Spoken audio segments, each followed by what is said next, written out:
ക്രിസ്മസിന് വേണ്ടിയിട്ടൊരു കേക്ക് ഉണ്ടാക്കാൻ പോകുന്നത്, ഒരു പ്ലം കേക്ക്. അപ്പോൾ അതിൻ്റെ ഒരു ഫസ്റ്റ് സ്റ്റെപ്പ് നമ്മളൊരു കേക്ക് മിക്സിങ് ആണ് ചെയ്യണം. അപ്പോൾ കേക്ക് മിക്സിങ്ങിന് വേണ്ടിയിട്ട് ഫസ്റ്റ് നമ്മൾ കുറച്ച് ഡ്രൈ ഫ്രൂട്ട്സ് സോക്ക് ചെയ്യും. അപ്പം ആ ഒരു സ്റ്റെപ്പാണ് നമ്മൾ ഇന്നിവിടെ കാണുന്നത്. സോ ആദ്യം നമ്മളത് ചെയ്യാൻ വേണ്ടി പോവാണ്. അപ്പം അതിന് വേണ്ടിയിട്ട് നമുക്ക് കുറച്ച് ഇൻഗ്രീഡിയൻസ് ഉണ്ട്. നമ്മൾ ഇൻഗ്രീഡിയൻസിലേക്ക് നമുക്ക് പോകാം. സോ ഫസ്റ്റ് നമുക്ക് ഇത് റൈസിൻസ് ആണ്. റൈസിൻസ് നമുക്കൊരു 3 ടൈപ്പ് ഓഫ് റൈസിൻസ് എടുത്തിട്ടുണ്ട്. ഉണക്കമുന്തിരി ഇതൊരു 200 ഗ്രാംസ് ഉണ്ട്. നെക്സ്റ്റ് നമുക്കുള്ളത് കാഷ്യൂസ് ആണ്. കാഷ്യൂസ് ഒരു 250 ഗ്രാംസ് നമ്മൾ എടുത്തിട്ടുണ്ട്. ഇതൊരു ഹാഫ് റോസ്റ്റ് ചെയ്തിട്ടുള്ളതായിട്ടുള്ളൊരു കാഷ്യൂസ് ആണ്. ഇതൊരു 250 ഗ്രാംസ് ഉണ്ട്. നെക്സ്റ്റ് നമുക്കുള്ളത് ഇത് പ്രൂൺസ് ആണ്. Prunes means plum. അത് ഒരു ഡ്രൈഡ് ആയിട്ടുള്ള പ്ലം, അതിനാണ് പ്രൂൺസ് എന്ന് പറയുന്നത്. ഇതൊരു 200 ഗ്രാംസ് ഉണ്ട്. നെക്സ്റ്റ് ആപ്രിക്കോട്ടാണിത്. ആപ്രിക്കോട്ട് ഇതും ഒരു 200 ഗ്രാംസ് നമ്മൾ എടുക്കുന്നുണ്ട്. നെക്സ്റ്റ് ക്രാൻബെറീസ് ആണ്. ക്രാൻബെറീസ് നമ്മൾ ഒരുപാട് എടുക്കുന്നില്ല, ബിക്കോസ് അത് ഭയങ്കര പുളിപ്പും മധുരവും മിക്സ്ഡ് ആയിട്ടുള്ളതാണ്. സോ നമുക്ക് ഓവർ പുളി അവോയ്ഡ് ചെയ്യുന്നതിന് വേണ്ടിയിട്ട് കുറച്ചേ എടുക്കുന്നുള്ളൂ. ഇതൊരു 150 ഗ്രാംസ് ക്രാൻബെറീസേ ഉള്ളൂ. നെക്സ്റ്റ് നമുക്കുള്ളത് ഫിഗ്. ഇത് അത്തിപ്പഴം. ഇത് നമ്മളൊരു 200 ഗ്രാംസ് എടുക്കുന്നുണ്ട്. നെക്സ്റ്റ് നമ്മൾ എടുക്കുന്നത് ടൂട്ടി ഫ്രൂട്ടി ആണ്. ടൂട്ടി ഫ്രൂട്ടിയും നമ്മളൊരു 200 ഗ്രാംസ് ആണ് എടുക്കുന്നത്. നെക്സ്റ്റ് നമ്മൾ മാംഗോ. ഇത് ഡ്രൈഡ് ആയിട്ടുള്ള മാംഗോ ആണ്. ഇത് വെച്ചാൽ ഇൻ ദ സെൻസ് ഒരുപാട് ഡ്രൈ ചെയ്തിട്ടില്ല, എന്നാൽ സോഫ്റ്റും അല്ല, ഒരു മീഡിയം സോഫ്റ്റ് ആയിട്ടുള്ള മാംഗോ ആണിത്. ഇതും ഒരു 200 ഗ്രാംസ് ഉണ്ട്. നെക്സ്റ്റ് നമ്മൾ എടുക്കുന്നത് ഒരു 500 ഗ്രാംസ് ഓഫ് ഈന്തപ്പഴം ഒരു നോർമൽ ഈന്തപ്പഴം, നമുക്ക് കടയിൽ വാങ്ങിക്കാൻ കിട്ടുന്ന ടൈപ്പ് ഈന്തപ്പഴം ഏതായാലും കുഴപ്പമില്ല. ഇതൊരു 500 ഗ്രാംസ് എടുക്കുന്നുണ്ട്. നെക്സ്റ്റ് നമുക്കുള്ളത് ഇത് ചെറീസ് ആണ്. ചെറീസ് ഒരു 400 ഗ്രാം ചെറീസ് എടുക്കുന്നുണ്ട്. പിന്നെ നമുക്ക് ഉള്ളത് ഓറഞ്ച് പീൽ നമ്മളൊരു 100 ഗ്രാംസ് ഓഫ് ഓറഞ്ച് പീൽ എടുക്കുന്നുണ്ട്. നെക്സ്റ്റ് ഇത് ക്രിസ്റ്റലൈസ്ഡ് ജിഞ്ചർ ആണ്. നമുക്ക് ഷോപ്പിൽ അവൈലബിൾ ആയിരിക്കും. കേക്കൊക്കെ വാങ്ങിക്കുന്ന ഷോപ്പിൽ, കേക്ക് ഉണ്ടാക്കുന്ന ഷോപ്സിലൊക്കെ അവൈലബിൾ ആയിരിക്കും ക്രിസ്റ്റലൈസ്ഡ് ജിഞ്ചർ. ഇതൊരു 100 ഗ്രാംസ് എടുക്കുന്നുണ്ട്. ഇൻ കേസ് നമുക്ക് ക്രിസ്റ്റലൈസ്ഡ് ജിഞ്ചർ അവൈലബിൾ അല്ല എന്നുണ്ടെങ്കിൽ നമുക്കതിന് പകരമായിട്ട് ചുക്ക് പൊടിച്ചത്, അത് ഇതിന് പകരമായിട്ട് നമുക്ക് യൂസ് ചെയ്യാം. നെക്സ്റ്റ് ഇത് ജാമാണ്. ഇത് മിക്സ്ഡ് ഫ്രൂട്ട് ജാം. ഇത് നമ്മൾ കിസാൻ്റെ മിക്സ്ഡ് ഫ്രൂട്ട് ജാമാണ് വാങ്ങിച്ചിരിക്കുന്നത്. എപ്പോഴും ജാം എടുക്കുമ്പോൾ മിക്സ്ഡ് ഫ്രൂട്ട് ജാം തന്നെ യൂസ് ചെയ്യാനായിട്ട് ശ്രമിക്കാം.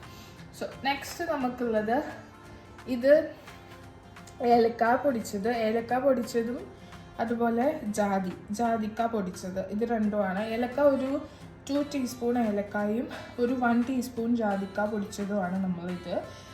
ഇതൊരു ഫ്ലേവറിന് വേണ്ടിയിട്ടാണ് നമ്മൾ യൂസ് ചെയ്യുന്നത്. സോ ഇതിൻ്റെ കൂടെ നമുക്ക് വേണമെങ്കിൽ സിനമൺ ആഡ് ചെയ്യാം. സോ സിനമണിൻ്റെ ഫ്ലേവർ ഇഷ്ടമില്ലാത്തവർ ഇത് സ്കിപ്പ് ചെയ്യുക, അല്ലാത്തവർക്ക് അത് ആഡ് ചെയ്യാം. സോ നമുക്കത് സിനമൺ അത്ര ഇഷ്ടമില്ലാത്തത് കൊണ്ട് മാത്രം നമ്മൾ യൂസ് ചെയ്യണില്ല എന്നേ ഉള്ളൂ. സോ ഇഷ്ടമുള്ളവർക്ക് അത് യൂസ് ചെയ്യാൻ നല്ലൊരു ഫ്ലേവർ ആയിരിക്കും. ഒരു കപ്പ് ഷുഗറാണ്. ഇത് നമ്മൾ കാരമലൈസ് ചെയ്യാൻ വേണ്ടിയിട്ട് എടുത്തിരിക്കുന്ന ഒരു കപ്പ് ഷുഗർ. പിന്നെ നമുക്കുള്ളത് ഓറഞ്ച് ജ്യൂസ്. അപ്പോൾ നമ്മൾ സോക്ക് ചെയ്യുന്നതിന് വേണ്ടിയിട്ടാണ് ഓറഞ്ച് ജ്യൂസ് ഇല്ലാന്നുണ്ടെങ്കിൽ, അല്ലെങ്കിൽ ഓറഞ്ച് ജ്യൂസ് ഇഷ്ടമില്ലാത്തവർക്ക് അതിന് പകരമായിട്ട് നമുക്ക് വേണമെങ്കിൽ ഗ്രേപ്പ് ജ്യൂസ് യൂസ് ചെയ്യാം, പൈനാപ്പിൾ ജ്യൂസ് യൂസ് ചെയ്യാം, നിങ്ങളുടെ ഇഷ്ടം പോലൊക്കെ. നമ്മളിപ്പോൾ ഇവിടെ ഓറഞ്ച് ജ്യൂസാണ് എടുത്തിരിക്കുന്നത്. And the last one, this is rum. So നമ്മൾ ഓൾഡ് മങ്കിൻ്റെ റമ്മാണ് ഇവിടെ യൂസ് ചെയ്യുന്നത്.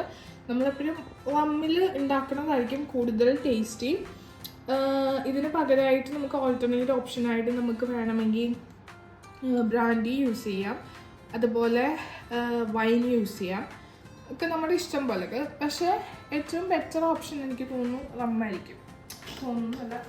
ഏറ്റവും ബെറ്റർ ഓപ്ഷൻ. സോ എപ്പോഴും റമ്മ് ആയിരിക്കും യൂസ് ചെയ്യാൻ നല്ലത്. അപ്പോൾ നമ്മളും റമ്മാണ് ഇവിടെ യൂസ് ചെയ്യുന്നത്. സോ അപ്പോൾ ഇത്രയാണ് ഇൻഗ്രീഡിയൻസ്. നമ്മൾ ഇനിയും ഇത് മിക്സ് ചെയ്യുന്ന പ്രോസസ്സിലേക്ക് പോകും.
ഡ്രൈഡ് ഫ്രൂട്ട്സൊക്കെ നമുക്ക് നല്ലതായിട്ടൊന്ന് മിക്സ് ചെയ്യാം.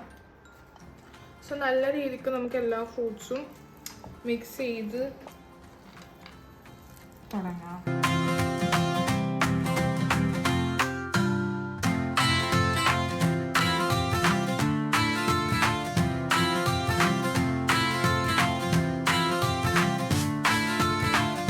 ഓക്കെ, നമുക്ക് ഇനിയും ഷുഗർ കാരമലൈസ് ചെയ്യാൻ വേണ്ടിയിട്ട് പോവാണ്. സോ നമുക്ക് അതിന് വേണ്ടിയിട്ടൊരു പാൻ വയ്ക്കാം. ഓക്കെ, സോ ഇതിലേക്ക് നമുക്ക് 1 കപ്പ് ഷുഗർ, നമ്മൾ ഇൻഗ്രീഡിയൻസിൽ പറഞ്ഞ 1 കപ്പ് ഓഫ് ഷുഗർ നമുക്ക് ഇതിലേക്ക് ഇടാം. ഓക്കെ,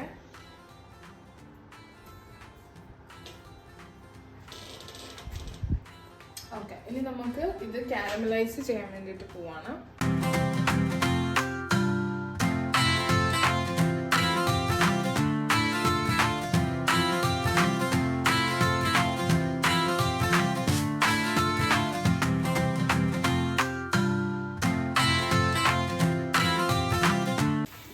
സോ ഇതിലേക്ക് നമുക്ക് ഓറഞ്ച് ജ്യൂസ് ആഡ് ചെയ്ത് കൊടുക്കാം.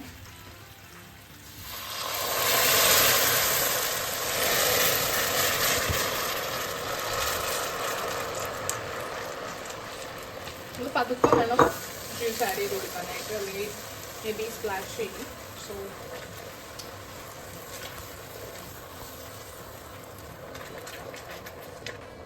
നല്ലതായിട്ട് നമുക്ക് മിക്സ് ചെയ്ത് കൊടുക്കാം. ഇത് തിളയ്ക്കുന്നിടം വരെ നമുക്ക് വെയിറ്റ് ചെയ്യാം. സോ വൺസ് തിളച്ച് കഴിഞ്ഞ ശേഷം നമുക്ക് ഇതിനകത്തേക്ക് പൊടി ആഡ് ചെയ്ത് കൊടുക്കാം. നമുക്ക് ഏലക്കയും അതുപോലെ തന്നെ ജാതി നല്ലതായിട്ടൊന്ന് മിക്സ് ചെയ്യാം.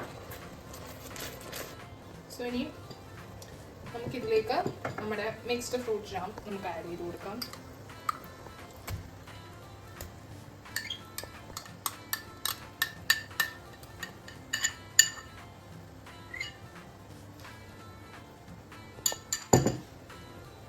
നമുക്ക് നല്ല ഒരു സ്മെല്ല് വരും. എല്ലാം കൂടെ മിക്സ് ആയിട്ട് വരുമ്പോൾ നല്ലൊരു ഫ്ലേവേർഡ് സ്മെല്ല്.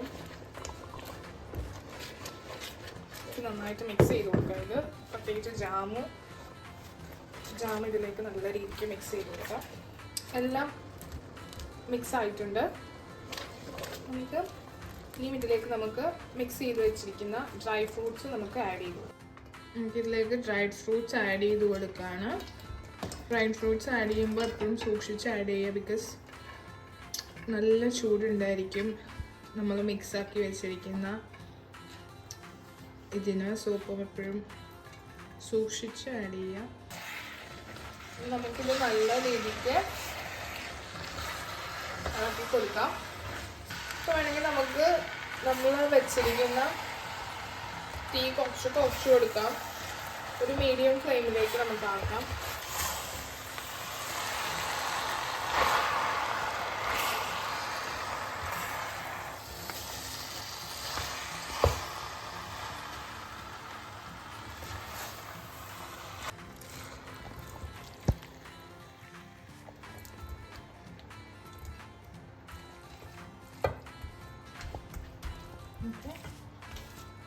ഈ ഫ്രൂട്ട്സ് നമ്മളിനി റമ്മിലേക്ക് സോക്ക് ചെയ്ത് വയ്ക്കുകയാണ് ചെയ്യുന്നത്. സോ അപ്പോൾ അതിന് വേണ്ടിയിട്ട് നമുക്ക് ഇത് കുറച്ച് റെസ്റ്റ് ചെയ്യാം. സോ ഇതിൻ്റെ ചൂടൊന്നും മാറുന്നിടം വരെ നമുക്ക് റെസ്റ്റ് ചെയ്യാം. സോ വൺസ് ചൂടൊക്കെ മാറിയിട്ട് നമുക്ക് ഇതിനകത്തേക്ക് റമ്മ് ആഡ് ചെയ്തിട്ട് നമുക്കിത് സോക്ക് ചെയ്ത് വയ്ക്കാം. അപ്പോൾ ഇപ്പം നമ്മുടെ ഡ്രൈ ഫ്രൂട്ട്സ് ഒക്കെ ചൂട് മാറിയിട്ടുണ്ട് ഏകദേശം. ഇനി നമ്മൾ എന്താ ചെയ്യണമെന്ന് വെച്ചാൽ ഈ ഡ്രൈ ഫ്രൂട്ട്സ് ഒരു ജാറിനകത്തേക്ക് മാറ്റാണ്. സോ വൺസ് നമ്മൾ ജാറിനകത്തേക്ക് മാറ്റുന്നതിന് മുന്നേ ജാർ എപ്പോഴും ഡ്രൈ ആയിട്ടിരിക്കണം. അപ്പോൾ നമ്മൾ ഈ ഡ്രൈ ഫ്രൂട്ട്സ് ഇപ്പോൾ ചൂടൊക്കെ മാറി നല്ലതായിട്ടുണ്ട്. അപ്പം ഇനി നമ്മൾ ഈ ഡ്രൈ ഫ്രൂട്ട്സ് ജാറിനകത്തേക്ക് ആഡ് ചെയ്യുന്നു. വൺസ് ആഡ് ചെയ്തതിന് ശേഷമാണ് നമ്മൾ റമ്മ് ഒഴിച്ചിട്ട് സോക്ക് ചെയ്യാനായിട്ട് പോകുന്നത്. അപ്പം ഈ ഫ്രൂട്ട്സ് കൊള്ളുന്ന രീതിക്കുള്ള ജാർ നമ്മൾ സെലക്ട് ചെയ്യുക. ഇപ്പം ഇങ്ങനെ കിട്ടിയില്ലെങ്കിൽ ഇപ്പോൾ 1-2 ജാറായിട്ട് സോക്ക് ചെയ്താലും ഓക്കെ, കുഴപ്പമൊന്നുമില്ല. അപ്പം നമ്മൾ മിക്സ് ചെയ്തിട്ടിരിക്കുന്ന ഫ്രൂട്ട്സ് ഡ്രൈ ഫ്രൂട്ട്സ് ഇതിനകത്തേക്ക് നമ്മൾ ഇടാം.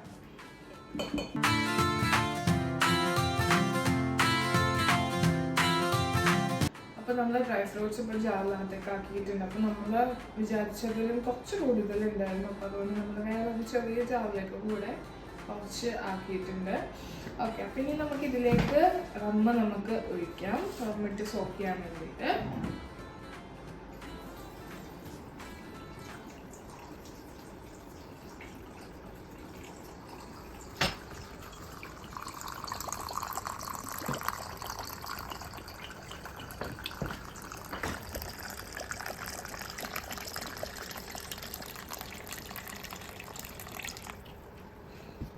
ഓക്കെ, അപ്പോൾ ഇതാണ് നമ്മുടെ ഫൈനൽ ഔട്ട്പുട്ട്. ഇത് നമുക്ക് റമ്മ് സോക്ക് ചെയ്തിട്ടുള്ള ഡ്രൈ ഫ്രൂട്ട്സ് ആണ് 2 ജാറിലുമായിട്ട്. ഇനി നമുക്കിത് ഒരു 1 month നമുക്കിത് കീപ്പ് ചെയ്യാം. സോ ആഫ്റ്റർ 1 month നമുക്ക് ഇഷ്ടമുള്ള പ്ലം കേക്ക് ഉണ്ടാക്കാം.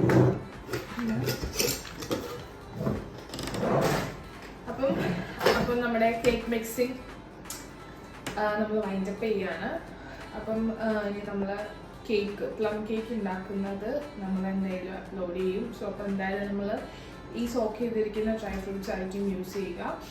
നിങ്ങളും ഇതൊന്ന് ട്രൈ ചെയ്ത് നോക്കൂ. എന്തായാലും നല്ല ടേസ്റ്റി ആയിട്ടുള്ള നമുക്ക് പ്ലം കേക്ക് ഉണ്ടാക്കാനായിട്ട് പറ്റും. അപ്പം എല്ലാവർക്കും നല്ലൊരു ദിവസം ആശംസിക്കുന്നു. Thank you.